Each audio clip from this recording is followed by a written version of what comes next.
Adventures of Horok Ra, a story by Kukao Nibs, Chapter 2. If Horok ever met the human who had designed the truck they had just rode in, he would have a hard time not grievously injuring them. The ride back in the aging human contraption, sitting atop a rotting wooden bench with his kit in a bundle on his lap, had definitely left a man with more bruises than he'd started with. "I'm starting to understand why they named these trucks after the Urals," he spat after he'd hopped out of the offending vehicle's bed and landed heavily on the ground. "They make you feel like your ass has been dragged over a mountain, that's for sure." "Hey, look on the bright side," Oka called out from behind him. "Governesses secured a proper transport for us roach reenactors. None of those Emperor-damned helicopter things for our ride home." Home. That one word rekindled Horok's spirit, which the ride to the airfield had so desperately tried to extinguish. Even if home was the frozen, windswept military base that was Norilsk, it still meant a hot, steamy shower, a real bed, and food that didn't come from a lilac metal can. "And there's our ride, I think," Roira shouted, pointing to the sky. Not that she needed to. If the ground around them suddenly illuminating from a pair of bright landing lights did not herald the transport's arrival clearly enough, the roaring of its thrusters slowing it from transonic flight certainly did. Horok threw the arm he wasn't carrying his gear with up to shield his face. The landing vessel had kicked up a cloud of snow, ice, rocks, and other nastiness as it settled onto the cleared strip of land.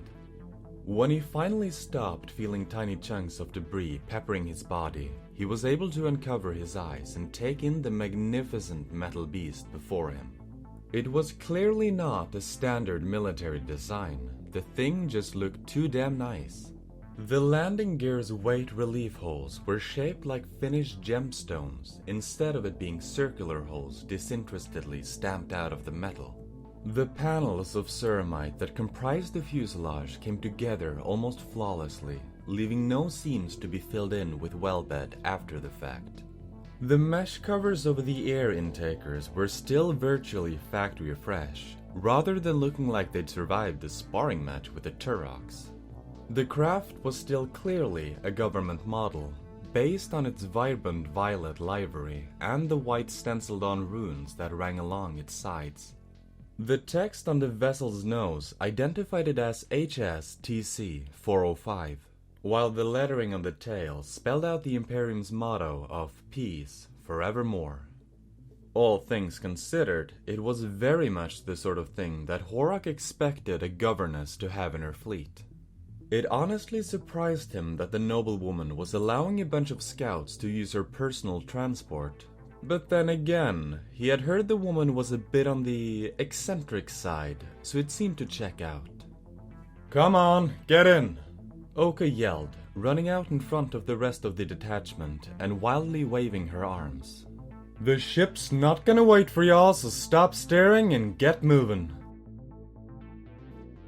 Horok basked in the opulence of the craft currently transporting them to Norilsk. Had he been a fresh-faced recruit, he wouldn't have seen the act of sitting in the belly of a troop transport as anything exciting or even noteworthy. Now that he'd spent nearly a full year running through the wilderness of Russia and intermittently dealing with shoddy local equipment, he'd acquired a liking for some of the finer things in life.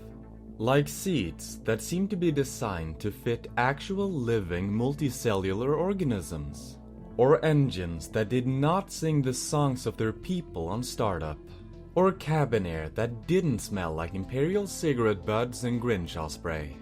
All of which were features of the troop transport they were flying in, and that made Horok rather pleased. "It's like they know it's our second to last full day here on this planet, and are trying to make a good, lasting impression on us." Well, the governess is a bit weird, in a good way, Oka admitted. "I've met her before, and it always seemed to me that she actually cares about the commoners in her care. She's, kind of unfairly, known for being really into Imperial Russian history. She is, don't get me wrong. She's even named her new personal ship the Spirit of Nikolai II. She is really more of a regular person than you'd expect, though. That's what I'm trying to say. Isn't she up in Norwich right now? One of Horok's squad mates piped up. I could have sworn I saw her personal ship at the airfield up there when we were shipping out for this mission. Oh, yeah, Oka responded with great enthusiasm. She was down there doing a little meet and greet things with the units that were taking part in the exercise. It was actually really neat, apparently. We just missed our time window to go to one. I would have totally taken you girls if I could. Yeah, to show off Balter's pecs, Roira called out, sending the detachment, along with most of the other troops in the transport craft, into a fit of uproarious laughter. Great of all of you to go and refer to me in the third person, Horok exclaimed with mock indignation. Especially since I was the only one who did anything useful during the exercise. Bolter, man, don't get all like that on us, Oka replied with a tone of concern. Look, we're already going to go bankrupt buying you blue grails. We obviously appreciate you. But come on, we've been out on patrol for almost a year now. You know that we like to have a little bit of fun at each other's expenses. And who says I wasn't having some of my own at yours right now? Horok chaffed, no longer able to hide his amusement. I know how you ladies are like, and I respect that you are all equal opportunity assholes. So, I believe that was one drink per kill. Oka laughed, now sharing in his amusement. One blue for every pissed off crew of Tuskies. You know, I talked to the girls on the ground when we were loading up the trucks, and they said your shooting really sent a mouse up the armor girl's pants. They weren't expecting to lose an exo so early. So, what's the plan? Roira butted in, clearly bored by the conversation. Hit the showers as soon as we land and then pop down to the Sweat Gory for a few? Ancestors, I forgot about that place. Sweat Gory had the best snacks last time we went there. Real quiet spot too. So, show of hands, all in favor? Oka inquired, already seeming to know the answer. Horok was cold, freezing cold. His fur was drenched in something, destroying its insulating qualities.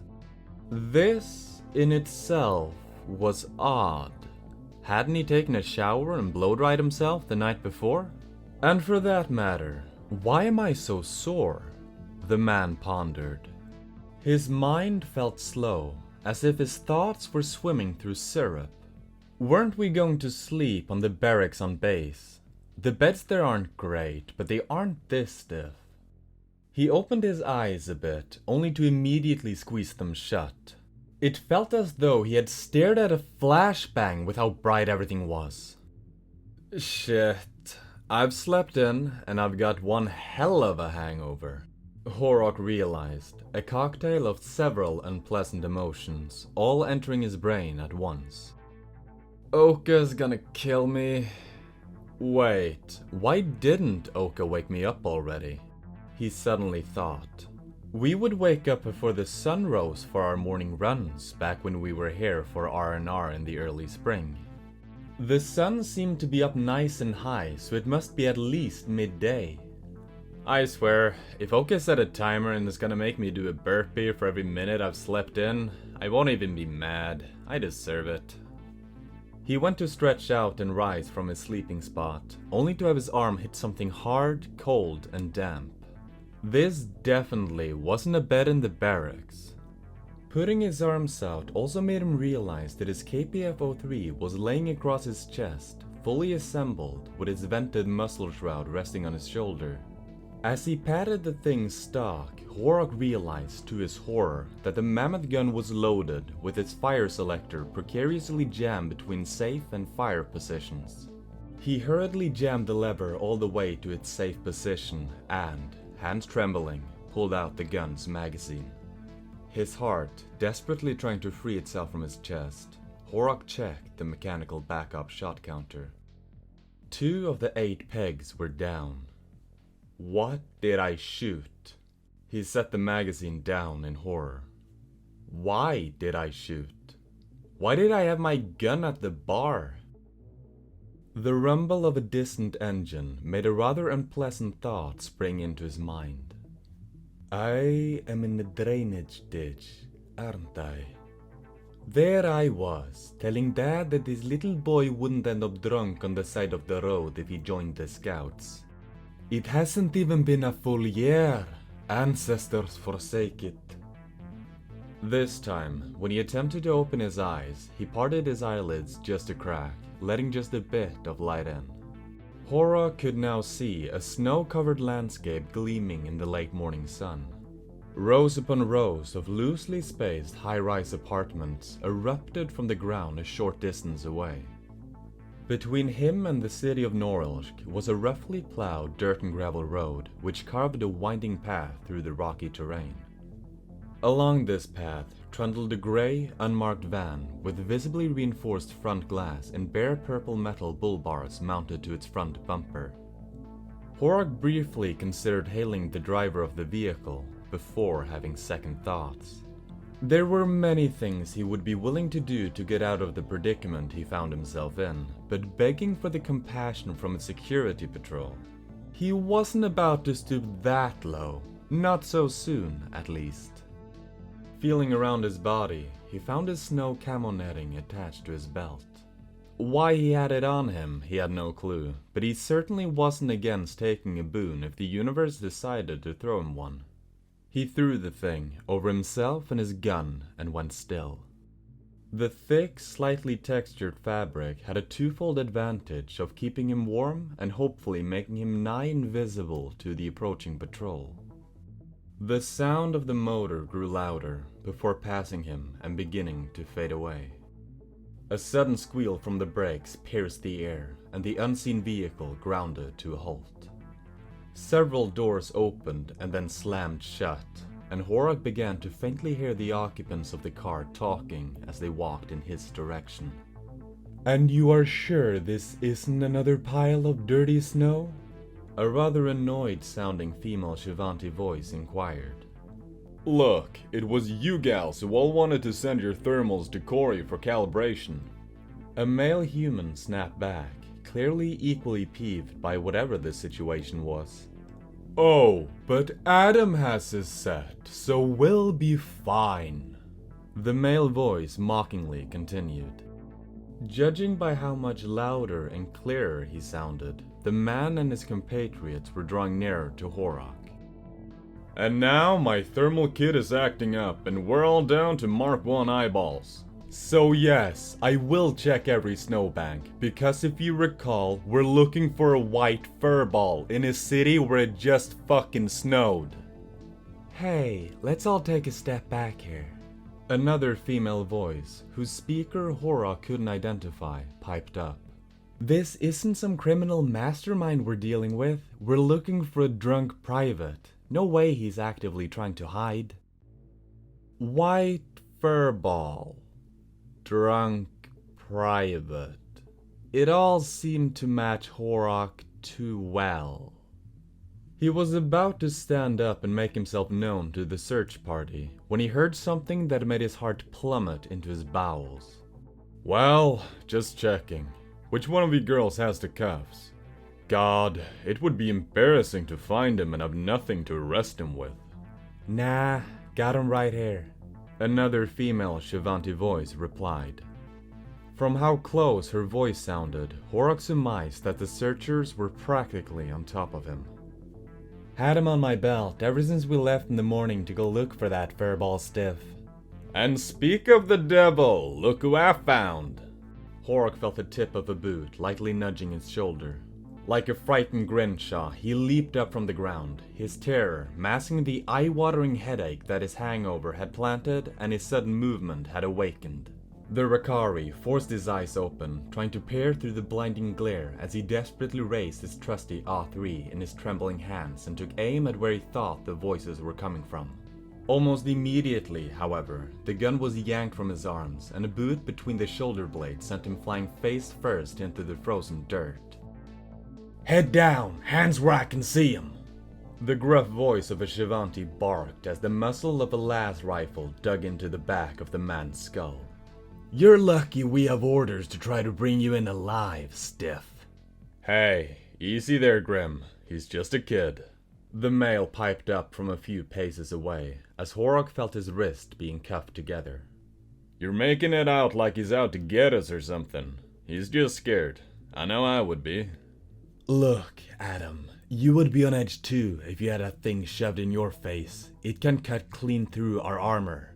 Grim responded, now somewhat calmer, though still quite gruff in her tone. Whatever, let's get this stiffy in the truck and then deal with him. These rifles don't like the cold, and neither do I. With that, Horok felt himself get hoisted to his feet, letting him finally see his captors. His eyes widened at the sight of 5 Death Head commandos. 7 were he to count the 2 currently dragging him to an unmarked grey van. They all had their visors lifted, revealing their faces, which all shared a look of amusement and curiosity. 3 of the ones he could see were female Shivanti, with a human male and a female, what he guessed anyways, Nikru among them. The shortest of the Shivanti was presently fiddling with the action of Horok's A3. Grim, can we keep it? It looks so cool! She finally exclaimed, as Horok and the 2 Death Heads pushing him along drew nearer to her. No, hun, we don't need another toy. Popper already dragged enough oversized piles of junk into our inventory. One of the man's captors sighed with exasperation. And what are you gonna do with an emplaced weapon anyways? You do light recon, Slip. I don't know how this twink managed to do running patrols with that thing, but you sure as shit ain't gonna be slowing yourself by carrying it. Horok couldn't help but smile as the Death Head, with a dramatic roll of her eyes, stormed over to the back of the van, flung open the rear door, and shoved his beloved KPF-03 onto the gun rack clearly meant to hold more reasonably sized weapons. The comic scene was almost enough to forget that he was currently midway through being arrested by some of the meanest troops the Empire could muster. Finally, he arrived at the van, at which point he was spun around and sat down on the bumper by the 2 Death Heads holding him. As they stepped away, forming a close semicircle with the rest of their squad around him, Horok could finally identify them as 2 more, significantly bulkier Shivanti. So, please tell me, how bad did I fuck up? He inquired, putting on what he hoped was a winning smile. Well, according to the briefing we got. The eldest of the Shivanti chuckled. They got you down for public intoxication, dereliction of duty, and I could tag on attempted assault with a deadly weapon for that stunt you pulled back there, but I'm feeling generous, so I won't. Not to look a gift horse in the mouth or anything, but those don't seem like the sort of offenses that get the Empire's elite units hunting for you. Oh yeah, there's also the big ticket item. The human male chimed in with a laugh. Grim, tell him already. Yeah, right. There's also the real reason for why we woke you up on this lovely morning. Grim said with a slightly apologetic smile. You are wanted for nearly killing the governess.